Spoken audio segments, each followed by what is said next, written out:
Hello दोस्त, मैं Sharda PCS की दुनिया में आप सभी का स्वागत करती हूँ। उम्मीद है आप लोग अच्छे होंगे और अच्छे से पढ़ रहे होंगे। पीसीएस की तैयारी करने वाले समस्त छात्रों को मेरा नमस्कार है। दोस्तों, आज हम लोग जो है एडिटोरिया का टोटल 16 क्वेश्चन करेंगे। 16 क्वेश्चन के साथ उसके जो एक्सप्लेनेशन भी करेंगे, वैसे तथ्यों को इसमें शामिल करेंगे जो एग्जाम के दृष्टि से बहुत ही महत्वपूर्ण होगा। उम्मीद करते हैं आपको ये सीरीज अच्छा लगेगा। प्लीज़ अगर अच्छा लगे तो मेरे वीडियो को लाइक करिएगा और मेरे चैनल को प्लीज़ सब्सक्राइब कर दीजिएगा। तो चलिए अब स्टार्ट करते हैं। जो हमारा पहला क्वेश्चन है वो है, किनकी 300वीं जयंती पर प्रधानमंत्री नरेंद्र मोदी जी द्वारा 300 रुपये का स्मारक सिक्का और डाक टिकट जारी किया गया। इस तरह का क्वेश्चन बीपीएससी बहुत बार पूछती है। आप देखेंगे 64th या 65th में पूछा हुआ है कि कोई जैन मुनि थे, उनका 150वीं जयंती मनाया जा रहा था, तो पूछ लिया था कितने का सिक्का जारी किया गया। तो जनरली जो होता है ना, जितना माँ जयंती होता है उतना का ही डाक टिकट जारी किया जाता है। जैसे 300वीं जयंती थी तो 300वीं ही किया जाएगा। तो ये 300वीं जयंती किनका मनाया गया है?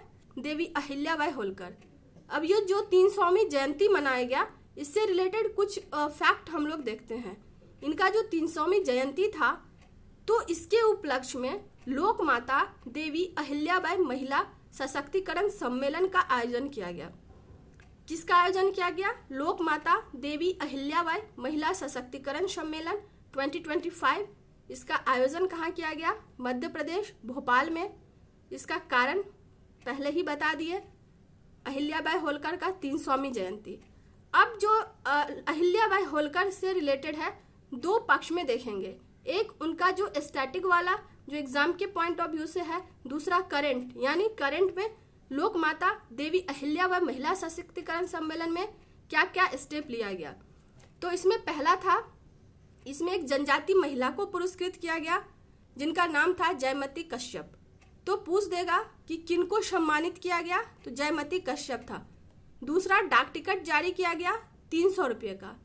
ये पहली बार आयोजन किया गया, तो पहली बार ही जारी किया गया।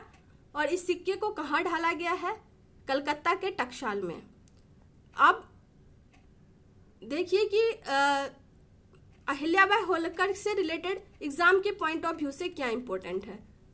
जो ये था आपका लोक माता देवी अहिल्याबाई महिला सशक्तिकरण सम्मेलन, मध्य प्रदेश में हुआ। इसमें दो आपको याद रखने हैं। यहाँ पे एक जनजाति महिला को पुरस्कृत किया गया जिनका नाम था जयमती कश्यप। दूसरा, डाक टिकट जारी किया गया 300 रुपये का। और ये जो डाक टिकट को ढाला गया वो कलकत्ता के टकसाल में। तो ये 3 पॉइंट आपको याद रखना है। फिर आते हैं हम, अब देखिए यहाँ पहले ही लिखा है लोक माता। तो कई बार इनके जो उपनाम या इनको जो उपाधि दिया जाता है, तो उससे रिलेटेड क्वेश्चन पूछ लेता है। तो पूछ लेगा कि लोक माता किनको कहा जाता है, तो लोक माता देवी अहिल्याबाई होलकर को कहा जाता है। अब देखिए, अहिल्याबाई होलकर जो थी, इनका जब महाराष्ट्र में हुआ था, बट ये जो शासन की थी वो मध्य प्रदेश में। इनका जो राजधानी था महेश्वर था। पूछ देगा महेश्वर किस नदी के तट पे था, तो नर्मदा नदी के तट पे था। इनका जो शासनकाल था 1767 से 1795। अब ये देखिए, ये जो अहिल्याबाई होलकर थी वो बहुत सारे सामाजिक, आर्थिक, राजनीतिक, धार्मिक कार्यों को किया। जैसे धार्मिक में बहुत सारे उन्होंने धर्मशाला बनवाए, मंदिर बनवाए। उसके बाद ये जो महेश्वर था, उनको वो साहित्य और कला, स्पेशली संगीत के रूप में पूरा विकसित करना चाहती थी। तो ये हो गया। प्लस इसमें अन्य देख लीजिए कि मध्य प्रदेश द्वारा पुष्यलोक अहिल्याबाई होलकर महिला स्टार्टअप योजना शुरू किया गया है 2024 में। और मध्य प्रदेश इंदौर में जो एयरपोर्ट है इंटरनेशनल, इन्हीं के नाम पे रखा गया है। इंदौर में एयरपोर्ट का नाम ही रखा गया है अहिल्याबाई होलकर इंटरनेशनल एयरपोर्ट। अब चलिए हम सेकेंड क्वेश्चन देखते हैं। उल्लास नव भारत साक्षरता कार्यक्रम के तहत किस राज्य ने खुद को, अब ध्यान दीजिएगा, खुद को पूर्ण साक्षरता राज्य घोषित किया है? तो गोवा है। अब यहाँ पे दो टर्म है, एक उल्लास नव भारत साक्षरता कार्यक्रम, दूसरा पूर्ण साक्षर। तो अब हम लोग इसको देखते ये क्या है? एक्चुअली पूर्ण कार्यात्मक क्षमता यानी पूर्ण साक्षर क्या होता है इसको देखेंगे। अगर इसकी पृष्ठभूमि में देखिए तो न्यू एजुकेशन पॉलिसी आया था 2020 में, जिसमें लक्ष्य रखा गया है कि 2030 तक जो हमको साक्षरता प्राप्त करना है 100% प्राप्त कर लेना है। कब तक 100% साक्षरता प्राप्त करना है? 2030 तक। इसको प्राप्त करने के लिए एक कार्यक्रम शुरू किया गया था जिसका नाम उल्लास था। यही जो ऊपर हम लोगों ने पढ़ा, understanding life long learning for all in society, यानी जिसको आप कहते हैं उल्लास नव भारत साक्षरता कार्यक्रम। तो उल्लास का जो फुल फॉर्म है वो है आपका understanding life long learning for all Indian society. इसके तहत अभी 4 जो है यूटीज और राज्य मिला के पूर्ण साक्षर घोषित किए गए हैं। उसमें पहला मिजोरम है, दूसरा गोवा है, तीसरा लद्दाख है, चौथा त्रिपुरा है। ये जो अंडरस्टैंडिंग लाइफ लॉन्ग लर्निंग शुरू किया गया था, ये नव भारत साक्षरता कार्यक्रम इसके तहत शुरू किया गया और इसी कार्यक्रम के तहत इन्होंने पूर्ण साक्षरता प्राप्त किया है। अब देखिए पूर्ण साक्षरता कब घोषित किया जाएगा? क्या सिर्फ अक्षर ज्ञान होना चाहिए? क्या लिखना पढ़ना मात्र होना चाहिए? तो नहीं, इसके 3 मानक हैं। एक है आपके पास स्किल भी होना चाहिए, दूसरा पढ़ना लिखना आना चाहिए, तीसरा आपको संख्या ज्ञान भी होना चाहिए, यानी अर्थमेटिक ज्ञान भी होना चाहिए। जैसे देखेंगे बहुत लोगों के पास पढ़ लेते हैं, लिख भी लेते हैं, बट उनको अंकीय ज्ञान जो होता है बहुत कम होता है। तो ये बोला गया है कि जब तक ये सारे 3 जो घटक हैं वो आपके राज्यों में लोगों में नहीं होगा, वो कितना होना चाहिए? तो 95% लोग जो है अगर ऐसा कौशल पा लेते हैं, पढ़ना लिखना जान जाते हैं, अंकीय ज्ञान होता है, तो इनको पूर्ण साक्षर माना जाएगा। और इसका उद्देश्य क्या है? इसका उद्देश्य है 15 वर्ष से। अब एक एक चीज इंपॉर्टेंट है कि पूछ देगा कितने वर्ष के आयु के जो नागरिक हैं उनको पूर्ण साक्षर बनाना है। तो 15 वर्ष से अधिक आयु के करोड़ों नागरिक को बुनियादी पढ़ना लिखना और अंक गणित, ध्यान दीजिएगा, अंक गणित सिखाने को समर्पित है ये योजना उल्लास जो है। उसके बाद देखिए साक्षरता को, एक तो हम लोग पढ़ते हैं कि केरल पूर्ण साक्षर है, तो उसमें देख लिए उसमें सिर्फ पढ़ना लिखना होता है, बट जब पूर्ण साक्षर की बात करते हैं तो उसके 3 घटक होते हैं। पढ़ना लिखना आना चाहिए पहला, दूसरा कौशल होना चाहिए, तीसरा अंक गणितीय ज्ञान होना चाहिए। अब देखिए जो पूर्ण कार्यात्मक साक्षरता है उल्लास नव भारत कार्यक्रम, उसके तहत अगर पहला राज्य पूछेगा तो मिजोरम होगा, और पहला यूटीज पूछेगा तो लद्दाख होगा, और ओवरऑल पूछेगा तो मिजोरम होगा। और साक्षरता उसमें हमने देखा कि गोवा पूछेगा कि स्वयं को बोला है कि हम पूर्ण साक्षर हो गए हैं तो गोवा होगा। और नॉर्मली जैसे पूछता है कि पूर्ण साक्षर वाला जो स्टेट है वो केरला है, जो सिर्फ पढ़ना लिखना को फोकस करता है। 1990 के दशक से ऐसा ही है। तो उम्मीद करते हैं आप लोग समझ गए होंगे। अब ये है कि भारतीय भाषाओं के लिए ध्यान दीजिएगा, भारतीय भाषाओं के लिए भारत का पहला स्वदेशी रूप से विकसित AI आधारित multi modal large language model क्या है? तो ये भारत जेन, इसमें कोई बहुत ज़्यादा तोप नहीं है, बस इसमें इतना ही करना है कि ये जो है वो कौन सा है। अब यहाँ पे देखिए फिर हम लोग 3 क्वेश्चन लेते हैं।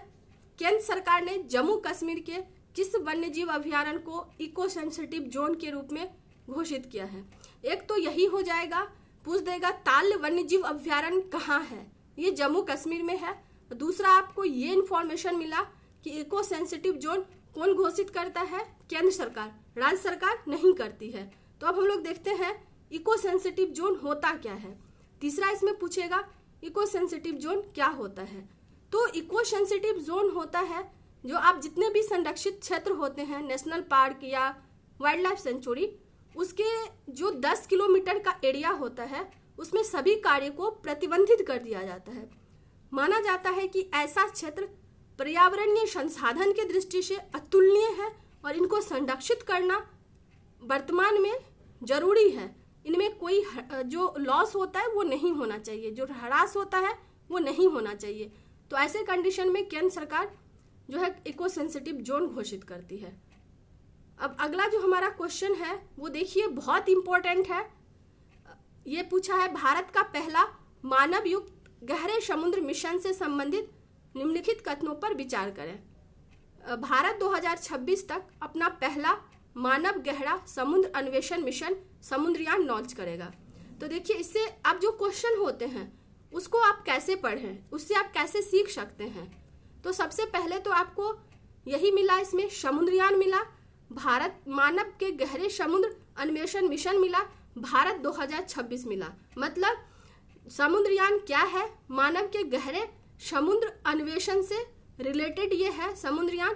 कब इसको लॉन्च किया जाएगा, 2026 तक। मतलब पहला स्टेटमेंट सही है। अगर पहला स्टेटमेंट सही है तो हमें इससे दो इन्फॉर्मेशन मिले। एक तो समुद्रयान क्या है, ये जो है वो मानव के गहरे समुद्र अन्वेषण मिशन है पहला, इसको कब लॉन्च किया जाएगा, 2026 में। अब दूसरा देखिए कि इस मिशन का उद्देश्य स्वदेशी रूप से विकसित पनडुब्बी मत्स्य 6000 का प्रयोग करके 8000 मीटर की गहराई पर समुद्री संसाधन का पता लगाना है। तो ये स्टेटमेंट गलत है। तो गलत है तो क्यों है, कहाँ पे गलत है? तो देखिए उद्देश्य से पूछा है कि स्वदेश रूप से विकसित पनडुब्बी मत्स्य 6000, ये सही है, मत्स्य 6000 सही है। दूसरा है 8000 मीटर की गहराई, तो ये गलत है। और इसका उद्देश्य सच में है समुद्री संसाधनों का पता लगाना। तो इसमें 3 पॉइंट है। इसका उद्देश्य क्या है, तो इसका उद्देश्य है स्वदेशी रूप से एक पनडुब्बी का विकास किया गया है जिसका नाम क्या है, मत्स्य 6000। तो आपको ऐसे पूछ देगा कि जो समुद्रयान मिशन लॉन्च किया गया है उसके तहत निम्न में से कौन सा पनडुब्बी विकसित किया गया है जो पूर्णतः स्वदेशी है। आपको देगा मत्स्य 8000, मत्स्य 4000, मत्स्य 6000। तो इसमें कौन सा है, मत्स्य 6000। फिर अगला क्वेश्चन है समुद्रयान पृथ्वी और विज्ञान मंत्रालय के नेतृत्व में डीप ओशन मिशन का एक घटक है। तो ये सही है। तो इसमें आपको क्या इन्फॉर्मेशन मिला कि जो समुद्रयान है वो पृथ्वी विज्ञान के नेतृत्व में डीप मिशन ओशन का एक घटक है। तो अब हम इसको देखिए ऐसे देखते हैं कि पनडुब्बी मत्स्य 6000, हमने ऐसे ही इसको किया ताकि आप लोग को याद करना या रिकॉल करना थोड़ा इजी हो जाए। तो इस किसके तहत, किस मिशन के तहत विकसित किया गया है, डीप मिशन ओशन के तहत। इसका उद्देश्य क्या है, समुद्री अन्वेषण को बढ़ावा देना। इसका कहाँ परीक्षण किया गया, कट्टुपल्ली बंदरगाह पे। कब किया गया, 27 जनवरी से 12 फरवरी। ये पनडुब्बी क्या कार्य करेगा, तो पहले ही हम लोग बात कर चुके हैं कि ये महासागर में अन्वेषण करेगा। और कितने मीटर की गहराई तक, 500 मीटर की गहराई तक। वहाँ कितना दिया था, 8000। तो अगर दोस्त आप इस तरह से थोड़ा पढ़ेंगे तो आपको एक क्वेश्चन में बहुत सारा इन्फॉर्मेशन मिलेगा। कितने मीटर की गहराई, 500 मीटर की गहराई के उथले पानी में इसको प्रक्षेपित किया, मतलब ऐसा अन्वेषण करेगा यहाँ तक। जो अगला हमारा क्वेश्चन है ये हो गया। उसके बाद हम देखते हैं अगला क्वेश्चन। अगला क्वेश्चन है इंडिया जस्टिस रिपोर्ट 2025 निम्नलिखित कथनों पर विचार करें। यह रिपोर्ट टाटा ट्रस्ट द्वारा जारी किया गया, सही है। दूसरा कि यह रिपोर्ट जो है पुलिस जनसंख्या अनुपात अभी भी 1 लाख जनसंख्या पे 155 पुलिसकर्मी का है, तो ये भी सही है। केवल 8% महिला अधिकारी वरिष्ठ पदों पे हैं, ये भी सही है। न्यायपालिका में प्रति 10 लाख आबादी पर केवल 15 न्यायाधीश हैं, जबकि वांछित संख्या 50 है, तो ये भी सही है।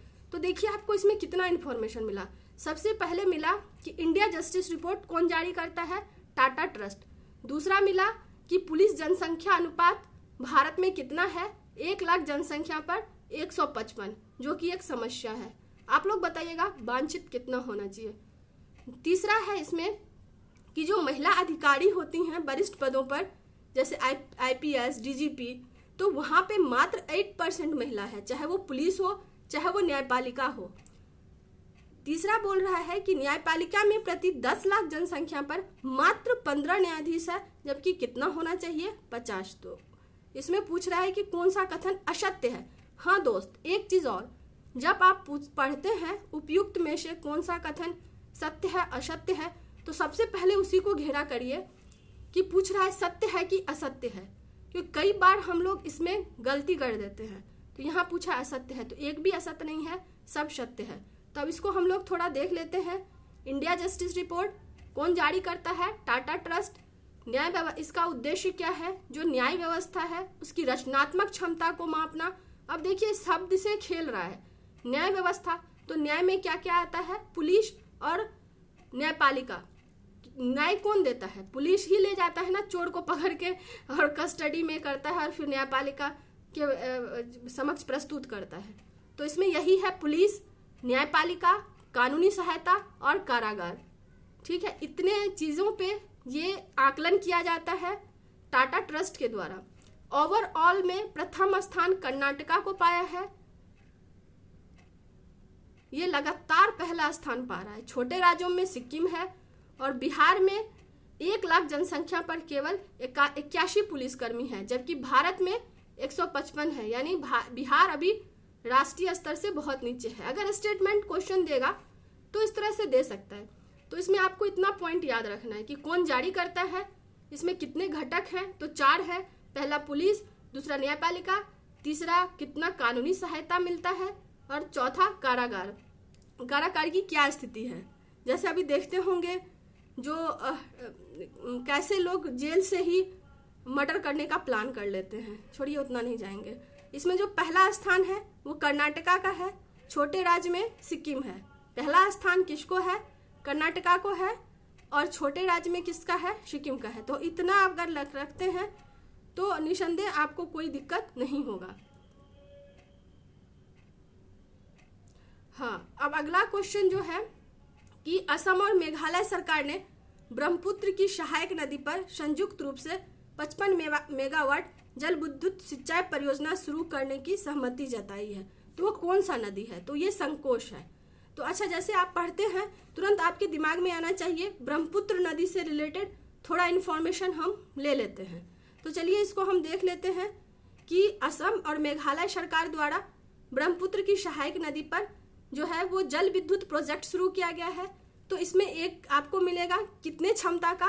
55 मेगावाट का। इसकी सहायक नदी किस सहायक नदी पे? संकोश पे। अब देखिए जो इसका स्टैटिक पार्ट है वो ब्रह्मपुत्र नदी कहाँ से निकलती है? तिब्बत। कौन सा ग्लेशियर? यांगसी ग्लेशियर से। तिब्बत में इसको क्या कहा जाता है? Tsangpo, shampoo, Yarlung, Zangbo. तो ये याद रखिएगा, 56-59 में पूछा है ब्रह्मपुत्र को तिब्बत में किस नाम से जाना जाता है। तो ये है यरलुंग, जंगपो, शांगपो। ठीक है, और यांगसी ग्लेशियर से निकलती है और यह अरुणाचल प्रदेश में नामचा वरवा जो पर्वत है उसके समानांतर आपका यू आकार का घाटी बनाते हुए भारत में प्रवेश करती है। जब भारत में प्रवेश करती है तो इसकी सहायक नदी, इवन यूपीएससी तो कई बार पूछता है ब्रह्मपुत्र की, बट बिहार भी देखेंगे कि 70वीं में पूछा हुआ है, तो पूछ सकता है, 67th में भी पूछा है। तो तीस्ता, कामेग, सुबनसिरी, संकोश, लोहित। कौन कौन सा है? तीस्ता, कामेग, सुबनसिरी, संकोश और लोहित, ये जो है उसकी सहायक नदियां हैं। अगला जो हमारा क्वेश्चन है, अब इसमें इतना कुछ याद नहीं रखना है, इसकी थीम को जरूर याद रखिएगा। विश्व स्वास्थ्य दिवस कब मनाया जाता है? 7 अप्रैल को। और इसका थीम क्या है? इसका थीम है स्वस्थ शुरुआत, आशाजनक भविष्य, मातृ और नवजात शिशु पर केंद्रित है, जिसका उद्देश्य वैश्विक नीति कार्रवाई को गति देना है। तो ऑब्वियसली जब तक जैसे बच्चा पेट में आता है तब से लेके और जन्म लेता है उस टाइम तक अगर उसका माता का सही से केयर नहीं किया जाएगा, अगर नवजात ही सही नहीं होगा तो कुछ भी सही नहीं होगा। तो ये है। एक क्वेश्चन था जातिगत जनगणना जो है वो कितने चरण में किया जाएगा? तो वो 2 चरण में होगा। तो हम देख लेते हैं थोड़ा जातिगत जनगणना पे। तो देश भर के विभिन्न जाति समूह का एक सर्वेक्षण किया जाएगा। इसकी शुरुआत पहले जो है 1931 में हुई थी, बट अभी केंद्र सरकार के द्वारा निर्णय लिया गया है कि इसको कब से शुरू किया जाएगा? वर्ष 2027 से। जनगणना जो है कई बार पूछ देता है किस विषय का है, तो यह संघ सूची का विषय है और यह आर्टिकल 246 अनुसूची 7 में यह संघ विषय का विषय है। और जो जातिगत जनगणना होता है वो जनगणना एक्ट 1948 और नियमन 1990 के तहत यह प्रतिबंधित है। अब अनुसूची 7 में क्या होता है? संघ सूची, राज्य सूची, संवर्तु सूची। तो संघ सूची में कौन कानून बनाता है? संघ। राज्य सूची पे राज्य, समवर्ती पे दोनों बनाती है, बट अगर विवाद की स्थिति होती है तो केंद्र का माना जाता है। हाँ, हमने ये देख लिया, विश्व देख लिया। फिर देखिए, इसमें कोई उतना रटने वाला नहीं है। 20,000 बार सूर्य नमस्कार विश्व रिकॉर्ड किसने बनाया? संदीप आर्य। बस मोढेरा सूर्य मंदिर है, आपको ये याद रखना है। उसके बाद है कि किस बैंक ने भारतीय शहरी बुनियादी ढांचे को उन्नत करने के लिए $10 अरब का निवेश दिया? तो एशिया डेवलपमेंट बैंक। बस आपको ये याद रखना है। किस बैंक भारत के जो है मतलब शहरी इंफ्रास्ट्रक्चर को डेवलप करने के लिए किसने ऋण दिया? एशिया डेवलपमेंट बैंक ने। और कितना? $10 अरब। तो इसमें 2 फैक्ट आपको याद रखना है, उससे ज्यादा कुछ भी नहीं। अगला जो है, किस राज्य के 2 आर्द्रभूमि खींचन और मेनन को आधिकारिक तौर पर रामसर स्थल घोषित किया गया है? तो ये राजस्थान है। अब देखिए, आर्द्रभूमि क्या होता है? आर्द्रभूमि जो होता है वो एक जल अस्थाई या अस्थाई रूप से जब जमा हो जाता है तो आर्द्रभूमि कहते हैं। यानी जहाँ पे भूमि और जल का मिलन होता है, वो जो संक्रमण वाला क्षेत्र होता है उसको आर्द्रभूमि कहते हैं। आर्द्रभूमि को पृथ्वी का किडनी भी कहा जाता है। इसको प्रकृति का सुपरमार्केट कहा जाता है। क्यों? क्योंकि यहाँ पानी भी प्रदान करता है, भोजन भी प्रदान करता है, बहुत सारे बायोडायवर्सिटी को आवास भी प्रदान करता है। इसलिए इसको आर्द्रभूमि को जो है वो सुपरमार्केट कहा जाता है। बिहार में 3 आर्द्रभूमि है। कांवड़ लेक जो बेगूसराय में है, 2 है नागिनट्टी जो जमुई में है। और अगला जो हमारा क्वेश्चन है वो है, भारत का कौन सा शहर सबसे अधिक तेंदुओं की संख्या वाला महानगर तथा भारत का तेंदुआ राजधानी बन गया है? बेंगलुरु। तो ऐसा इसको क्यों कहा जा रहा है? तो ऐसा इसलिए कहा जा रहा है कि मेट्रो शहर के किनारे जो है वो तेंदुआ स्वतंत्र रूप से विचरण करती है और जंगली तेंदुआ की यहाँ संख्या बहुत अधिक है। और यहाँ का किस राष्ट्रीय उद्यान में तेंदुआ सबसे अधिक है? तो ये है बनरघट्टा नेशनल पार्क। तो आपको पूछ देगा कि एक तो स्टेटमेंट बेस्ड अगर पूछता है, भारत का तेंदुआ राजधानी बेंगलुरु को कहा गया। दूसरा दे देगा, मेट्रो नगर के किनारे स्वतंत्र रूप से विचरित करने वाले जंगली तेंदुआ सबसे अधिक पाए गए हैं। तीसरा दे देगा, बनरघट्टा नेशनल पार्क में तेंदुआ की संख्या में लगातार वृद्धि हो रही है। तो ये तीनों हो जाएगा। और यह पूछ देगा बनरघट्टा नेशनल पार्क कहाँ है? तो ये बेंगलुरु में है। और लास्ट, आज का इतिहास में पहली बार विश्व का पहला एकीकृत पक्षी सूची आधिकारिक रूप से किससे जारी किया गया? तो यह है एवी लिस्ट। क्या नाम है? एवी लिस्ट। इसको याद रखिएगा। हमको लगता है आपको ये अच्छा लगा होगा। प्लीज़ मेरा अगर वीडियो अच्छा लगा हो तो लाइक कर दीजिएगा। प्लीज़ मेरे चैनल को सब्सक्राइब कर दीजिए दोस्त, मुझे अच्छा लगेगा। ऐसे ही हम आप लोगों के लिए अच्छा सीरीज़ लाते रहेंगे ताकि एग्ज़ाम आप लोग के लिए मैं थोड़ा सा आसान कर पाऊँगी। तो आज के लिए इतना ही, मिलते हैं बहुत जल्द। Thank you so much.